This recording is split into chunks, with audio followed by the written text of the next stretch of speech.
പുന്നയൂർ പഞ്ചായത്ത് 13, 14, 15 വാർഡുകളിലൂടെ കടന്നുപോകുന്ന എടക്കഴിയൂർ ബീച്ച് കുഞ്ഞത്ത് സാഹിബ് റോഡിന്റെ ശോചനീയാവസ്ഥയ്ക്കെതിരെ UDF നേതൃത്വത്തിൽ റോഡിലെ കുഴിയിൽ വാഴ നട്ട് പ്രതിഷേധിച്ചു.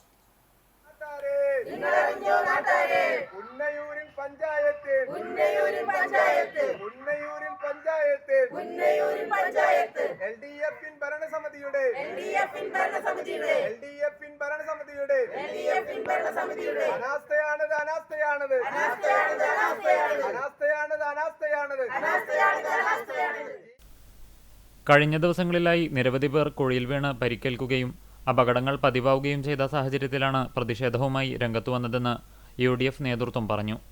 ഒട്ടനവധി സ്കൂൾ വിദ്യാർത്ഥികളും മത്സ്യബന്ധനവുമായി ബന്ധപ്പെട്ട് മത്സ്യവിപണന തൊഴിലാളികളുടെ വാഹനങ്ങൾ, ഐസ് പ്ലാന്റിലേക്ക് വരുന്ന വലിയ വാഹനങ്ങൾ, marine world aquarium, farm villa പോലുള്ള ടൂറിസ്റ്റ് മേഖലയിലേക്ക് വരുന്ന വാഹനങ്ങൾ, സാധാരണ യാത്രക്കാർ തുടങ്ങി ഇതുവഴി കടന്നുപോകുന്ന യാത്രക്കാരുടെ ദുരിതം പരിഹരിക്കാൻ പഞ്ചായത്ത് നടപടി സ്വീകരിക്കണമെന്ന് പ്രതിഷേധക്കാർ ആവശ്യപ്പെട്ടു.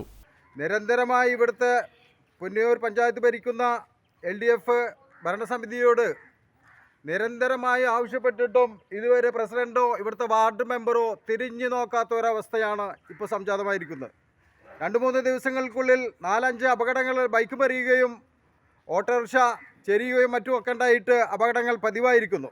അപകടങ്ങൾ പതിയിരിക്കുന്ന ഈ കുഞ്ഞാത്ത് സാഹിബ് 13-ാം വാർഡിൻ്റെ റോഡിൻ്റെ ശോചനീയാവസ്ഥ തുറന്നു കാട്ടുന്നതിനാണ് 13-ാം വാർഡ് UDF കമ്മിറ്റി വളരെ പ്രതിഷേധത്തോടു കൂടിയിട്ട് ഇന്നിവിടെ ഈ ധർണ സംഘടിപ്പിച്ചിട്ടുള്ളത്.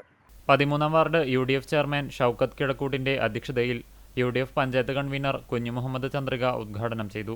മത്സ്യത്തൊഴിലാളി കോൺഗ്രസ് തൃശൂർ ജില്ലാ president CV Surendran, Vadakkekad block Congress general secretary Moideen Shah Pallath എന്നിവർ മുഖ്യപ്രഭാഷണം നടത്തി. UDF നേതാക്കളായ ഷഹർബാൻ മന്നലാങ്കുന്നത്ത്, ആരിഫ ഫാറൂഖ്, കുഞ്ഞു മുഹമ്മദ് ഓളട്ടയിൽ, അഞ്ജന പൂവത്ത്, സുബൈദ പാലക്കൽ, കാസിം മുട്ടിൽ, MK കമറു, അബൂബക്കർ പൂക്കാട്ട്, മുഹമ്മദ് പുളിക്കൽ തുടങ്ങിയവർ പ്രതിഷേധത്തിന് നേതൃത്വം നൽകി. 13-ാം ward UDF convener Irshad Pallath സ്വാഗതവും രാധാകൃഷ്ണൻ പരിയകത്ത് നന്ദിയും പറഞ്ഞു.